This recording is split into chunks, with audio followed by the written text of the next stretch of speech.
À travers cette vidéo, on va voir comment traquer le formulaire Tally. On va se rendre directement sur le site et ici on voudrait traquer ce formulaire. Comment je vais faire? Eh bien c'est assez simple en fait en soi pour le formulaire Tally. Pour une version gratuite, vous devrez passer par une balise HTML personnalisée. Pour ça, on va aller directement ici dans GTM et on va créer une balise HTML personnalisée comme on avait fait dans la vidéo précédente avec le formulaire Calendly. Ici, moi j'ai créé donc une balise que j'ai renommé CHTML pour Custom HTML-Tally. Ici, on va ajouter ce code. Je vous le mettrai également dans le Notion pour que vous puissiez faire un copier-coller. Et ça provient d'un site que je mettrai également en source. Une fois qu'on a implémenté ce code, on va mettre déclencher soit sur toutes les pages, si vous avez plusieurs fois ce formulaire-là sur plusieurs pages, soit sur une page spécifique. De mon côté, j'aurais très bien pu mettre un déclencheur quand page passe est égal à /, ça équivaut à la page d'accueil. Donc une fois que ça c'est OK, on va pouvoir faire enregistrer et ensuite on va aller dans les déclencheurs. On va pouvoir créer un déclencheur de type événement personnalisé puisqu'on va se servir de la balise HTML personnalisée qui va générer un événement pour se servir de cet événement comme déclencheur. Le nom de l'événement c'est tally_form_submit.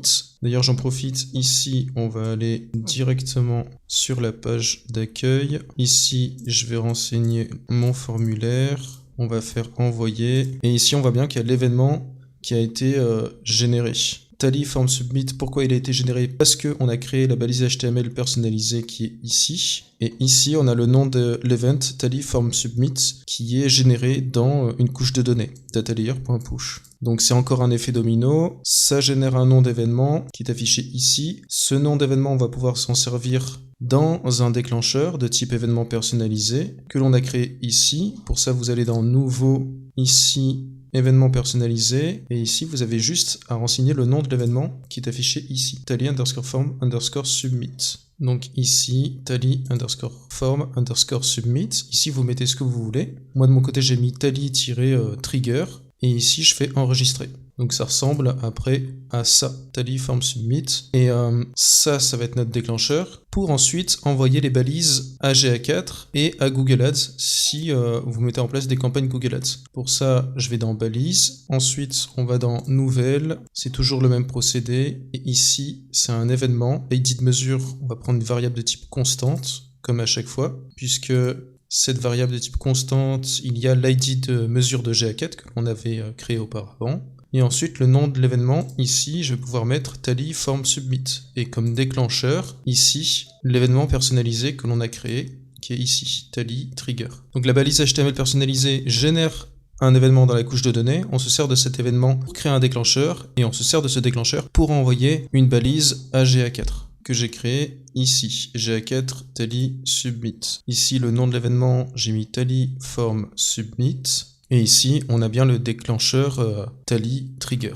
Vous pouvez répéter exactement la même opération pour envoyer la balise à Google Ads. Pour ça, donc la balise, c'est un suivi des conversions Google Ads. Ici, j'ai pas encore mis les campagnes, il faudra bien renseigner le conversion ID, le conversion label. Ici, vous pouvez même rajouter l'ID de transaction. Sur l'extension GTM for WordPress, normalement génère un ID de transaction, donc il faudra créer une variable de couche de données pour récupérer l'ID, afficher cette variable de couche de données directement ici. Et on voit bien ici le déclencheur qui est exactement le même que la balise d'événement GA4. Une fois que ça c'est OK, on va relancer la page, comme ça on verra dans la partie Debug View de GA4 comment ça agit. Pour l'instant, j'ai pas les deux balises GA4 tally_submit et Google Ads tally_submit qui sont déclenchées, puisque j'ai pas encore renseigné ici les champs et envoyé l'information. Donc je vais le refaire. Ici on fait envoyer, et ici on a bien Google Ads tally_submit qui est envoyé et GA4 tally_submit qui est envoyé également. Et sur Analytics, on a ici tally_form_submit qui est envoyé à GA4. Si cette vidéo vous a aidé à traquer un formulaire Tally sans avoir de compte payant, n'hésitez pas à me soutenir en likant la vidéo. Si vous avez des questions, vous pouvez me les poser directement sous cette vidéo ou en message privé sur LinkedIn. Tous les liens sont dans la description et ce contenu vidéo existe également en écrit avec les captures d'écran sur le document Notion que je continue d'enrichir chaque semaine. Merci pour votre soutien et à bientôt.